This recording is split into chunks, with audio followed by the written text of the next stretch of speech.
வணக்கம். இது ஐபிசி தமிழின் இன்றைய பிரதான செய்திகள். முதலில் தலைப்புச் செய்திகள். நாட்டில் ஊரடங்கு உத்தரவு பிறப்பிக்கப்படுமா? காவல்துறை ஊடக பேச்சாளர் தகவல். தேர்தல் முடிவில் இவற்றுக்கு தடை, மக்களுக்கு வெளியான அறிவுறுத்தல்.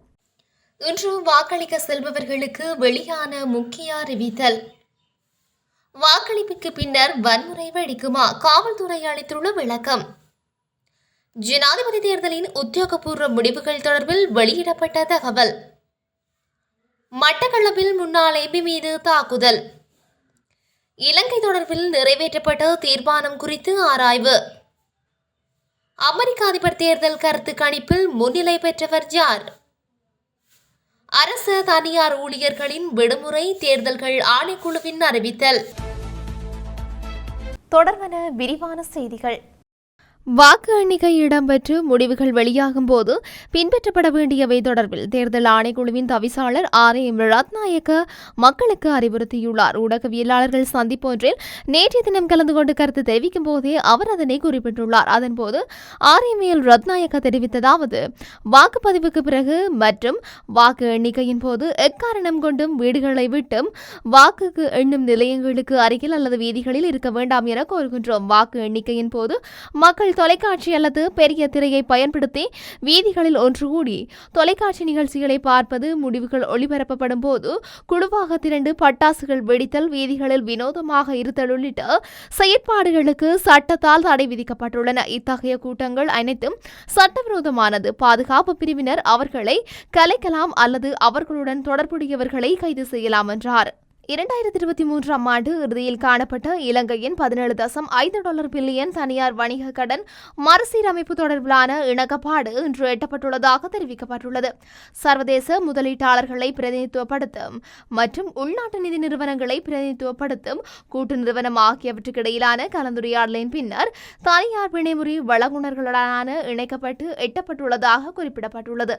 இந்த நாட்டின் தனியார் பிணைமுறிகளில் 50% அதிகமானவற்றை இந்த குழுக்கள் கொண்டுள்ளதுடன் இந்த இணக்கப்பாட்டுக்கு அமைய பிணைமுறிதாரர்கள் 11% தள்ளுபடி விகிதத்தின் அடிப்படையில் தற்போதைய கடன் பெறுமதியில் 40.3% தள்ளுபடியை வழங்கி இணங்கியுள்ளனர். இந்த இணக்கப்பாடுகளுக்கு அமைய 2024 ஜூலை மாதம் ஸ்தாபிக்கப்பட்ட ஒருங்கிணைந்த செயல்பட்டு வரவை விடவும் பெரும்பளவான கடன் சலுகை இலங்கைக்கு கிடைக்கவுள்ளதோடு புதிய நிபந்தனைகள் அடிப்படையில் வட்டி கொடுப்பனவிலும் குறைப்பு செய்யப்படும். இலங்கை $3.3 பில்லியன் தனியார் கடனை மறுசீரமைப்பு செய்வதற்கான நிதி நிபந்தனைகள் தொடர்பில் சீன அபிவிருத்தி வங்கியுடன் கொள்கை ரீதியாக இணக்கப்பாட்டினை எட்டியுள்ளது. சீன எக்ஸிம் வங்கி, ஸ்ரீலங்கா உத்தியோகபூர்வ கடன் வழங்குனர்கள் குழு, சீன அபிவிருத்தி வங்கி மற்றும் பிணைமுறிதாரர்களுடன் ஏற்படுத்திக் கொள்ளப்பட்ட ஒப்பந்தங்களின் பலனாக சர்வதேச நாணய நிதியத்துடனான வேலைத்திட்ட காலப்பகுதிக்குள் இலங்கை $17 பில்லியனுக்கும் அதிகமான கடன் சலுகைகளை பெற்றுக்கொள்ள முடியும். அதில் சீன எக்ஸிம் வங்கியின் $2.4 பில்லியன்களும்,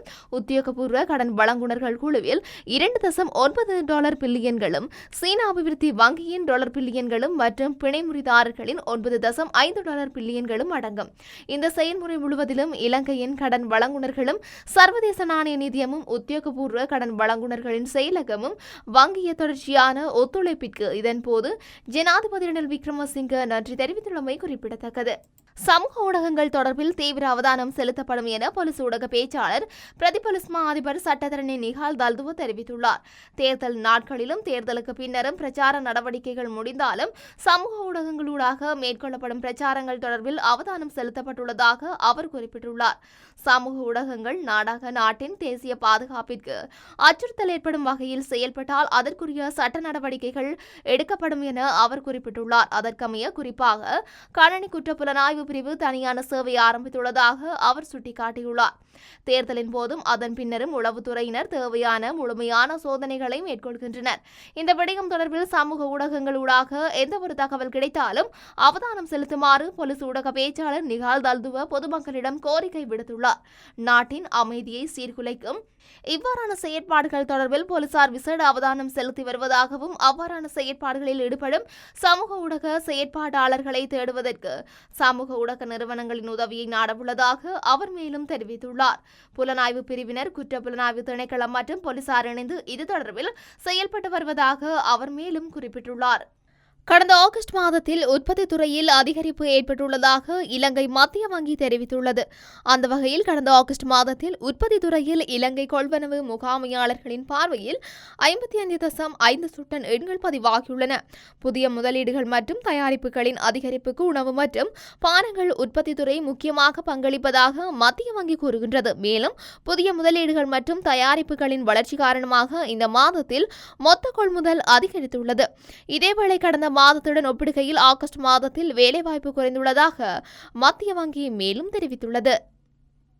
ஜனாதிபதி தேர்தலுக்கான வாக்களிப்பு நடவடிக்கைகள் இன்று காலை 7 மணிக்கு ஆரம்பமாகியுள்ளன. காலை 7 மணிக்கு ஆரம்பமாகியுள்ள வாக்களிப்பு நடவடிக்கைகள் மாலை 4 மணி வரையில் இடம்பெறும் என தேர்தல்கள் ஆணைக்குழு அறிவித்துள்ளது. ஜனாதிபதி தேர்தலுக்கு வாக்களிக்க வாக்காளர்களின் அடையாளத்தை உறுதிப்படுத்த பின்வரும் ஆவணங்களில் ஒன்றை எடுத்து செல்வது கட்டாயமாக்கப்பட்டுள்ளதாக தேர்தல்கள் ஆணையாளர் தெரிவித்துள்ளார். தேசிய அடையாள அட்டை, செல்லுபடியாகும் கடவுச்சீட்டு, செல்லுபடியாகும் சாரதி அனுமதி பத்திரம், பொது சேவை ஓய்வூதிய அடையாள அட்டை, முதியோர் அடையாள அட்டை, மதகுருமார்களுக்கான அடையாள அட்டை, தேசிய அடையாள அட்டை, தகவலை உறுதிப்படுத்தும் கடிதம், மாற்றுத்திறனாளிகளுக்கு தேர்தல் ஆணைக்குழுவால் வழங்கப்படும் தற்காலிக அடையாள அட்டை, ஏனைய நபர்களுக்கு தேர்தல் ஆணைக்குழுவால் வழங்கப்படும் தற்காலிக அடையாள அட்டை, மேற்படி ஏற்றுக்கொள்ளப்பட்ட 9 ஆவணங்களில் ஏதேனும் ஒன்றை சமர்ப்பிக்க முடியும் என ஆணையாளர் தெரிவித்துள்ளார். ஜனாதிபதி தேர்தல் ஆரம்பமாகியுள்ள நிலையில் வாக்களிப்பின் பின்னர் வன்முறை வெடிக்குமா, அத்தியாவசிய பொருட்களை வாங்கி வைத்துக் கொள்ள வேண்டுமா என்ற கேள்விக்கு காவல்துறை ஊடக பேச்சாளர் நிகால் தல்துவ பதிலளித்துள்ளார். இதன்படி மக்கள் கடந்த தேர்தல் பிரச்சார காலத்தை போல் சட்டத்தை மதித்து நடந்தால் பிரச்சனை ஏதும் நடக்காது என கூறிய அவர், காவல்துறை மற்றும் காவல்துறை விசேட அதிரடிப்படை சட்டம் ஒழுங்கை நிலைநாட்ட தயார் நிலையில் இருப்பதாக கூறினார். கடந்த காலங்களோடு ஒப்பிடும்போது தேர்தலுக்கு முன்னரான பிரச்சாரம் இடம்பெற்ற காலம் மிகவும் அமைதியாக இருந்ததாக அவர் குறிப்பிட்டுள்ளார். இதுவரை 450 தேர்தல் தொடர்பான காவல்துறை முறைப்பாடுகள் கிடைத்த போதும் அதில் 10 சம்பவங்கள் மட்டுமே சற்று கவனிக்கத்தக்க சம்பவம் என கூறியுள்ளார். மேலும் 63,000 காவல்துறையினர் தேர்தல் தொடர்பான நேரடி கடமைகளில் உள்ளதாகவும் 20,000க்கும் அதிகமான காவல்துறையினர் ரோந்து நடவடிக்கையில் உள்ளதாகவும் அவர் மேலும் தெரிவித்துள்ளார். நாடளாவிய ரீதியில் 9வது ஜனாதிபதியை தெரிவு செய்யும் தேர்தல் நடைபெற்று வருகின்றது. இந்த நிலையில் நாளை அதிகாலை முதல் உத்தியோகபூர்வ தேர்தல் முடிவுகள் வெளியாகும் என தேர்தல்கள் ஆணைக்குழுவின் ஆணையாளர் நாயகம் சமன் ஸ்ரீநாத் நாயக்க தெரிவித்துள்ளார். உத்தியோகபூர்வ பெறுபேறுகள் அதிகாரிகளால் வழங்கப்பட்டதன் பின்னர் ஆணைக்குழுவினால் பெறுபேறுகள் வெளியிடப்படும் என ஆணையாளர் நாயகம் தெரிவித்துள்ளார். 38 வேட்பாளர்களின் பெறுபேறுகளும் ஊடகங்களுக்கு வெளியிடப்படும் என அவர் சுட்டிக்காட்டியுள்ளார். எவ்வாறாயினும் அதற்கு முன்னதாக தபால் மூல வாக்களிப்பு முடிவுகளை வழங்க முடியும் எனவும் அவர் மேலும் தெரிவித்துள்ளார். ஊடகங்கள் போட்டித்தன்மைக்கு அமைய முன்கூட்டியே பெறுபேறுகளை வெளியிடக்கூடாது. ஆணைக்குழு வழங்கும் உத்தியோகபூர்வ முடிவுகளை மட்டுமே வெளியிடுமாறு அவர் மேலும் தெரிவித்துள்ளார். மட்டக்களப்பு கல்குடா தொகுதியின் ஐக்கிய மக்கள் சக்தியின் இணைப்பாளரும் முன்னாள் நாடாளுமன்ற உறுப்பினருமான ஜெயநாதமூர்த்தியின் மீது தாக்குதல் நடத்தப்பட்டுள்ளது. வாழைச்சேனையில் உள்ள அவரது வீட்டிற்கு நேற்றிரவு சென்ற இனம் தெரியாத நபர்கள் அவரின் வீட்டின் மீது தாக்குதல்களை முன்னெடுத்துள்ளதுடன் அங்கு வைக்கப்பட்டிருந்த பதாதைகளும் கிழிக்கப்பட்டுள்ளன. இந்த தாக்குதல் நடவடிக்கையை 3 அடங்கிய குழுவினர் முன்னெடுத்ததாக தாக்குதலுக்குள்ளான ஜெயமூர்த்தி தெரிவித்துள்ளார். வாழைச்சேனை ஆதார வைத்தியசாலையில் தாக்குதலுக்குள்ளானவர் அனுமதிக்கப்பட்டுள்ளதுடன் இது தொடர்பான விசாரணைகளை வாழைச்சேனை போலீசார் முன்னெடுத்து வருகின்றனர். சஜித் பிரேமதாசவுக்கு ஆதரவு வழங்குவதாக தெரிவித்தே தன் மீது தாக்குதல் நடத்தப்பட்டதாகவும் முன்னாள் நாடாளுமன்ற உறுப்பினர் தெரிவித்துள்ளார். பிள்ளையானின் ஆதரவாளர்களே தன்னை தாக்கியிருக்க கூடும் எனவும் அவர் சந்தேகம் வெளியிட்டுள்ளார். இலங்கை தொடர்பில் நிறைவேற்றப்பட்ட 51 கீழ் 1 தீர்மானத்தை கால நீடிப்பு செய்ய கோரி பிரிட்டன் தலைமையிலான இணை அனுசரணை நாடுகளால் தயாரிக்கப்பட்டுள்ள வரைவை வாக்கெடுப்புடனோ அல்லது வாக்கெடுப்பின்றியோ நிறைவேற்றுவதற்கான சாத்தியப்பாடுகள் குறித்து ஐநா மனித உரிமைகள் பேரவையில் ஆராயப்பட்டுள்ளது.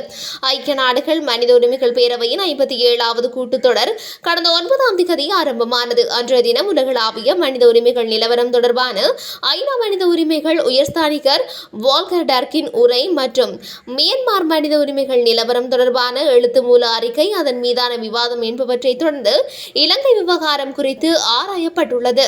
அமெரிக்காவில் எதிர்வரும் நவம்பர் மாதம் 5ஆம் தேதி ஜனாதிபதி தேர்தல் நடைபெறவுள்ளது. குறித்த தேர்தலில் ஜனநாயக கட்சி சார்பில் இந்திய வம்சாவளியைச் சேர்ந்த கமலா ஹாரிஸ், குடியரசுக் கட்சி சார்பில் டொனால்ட் ட்ரம்ப் போட்டியிடுகின்றனர்.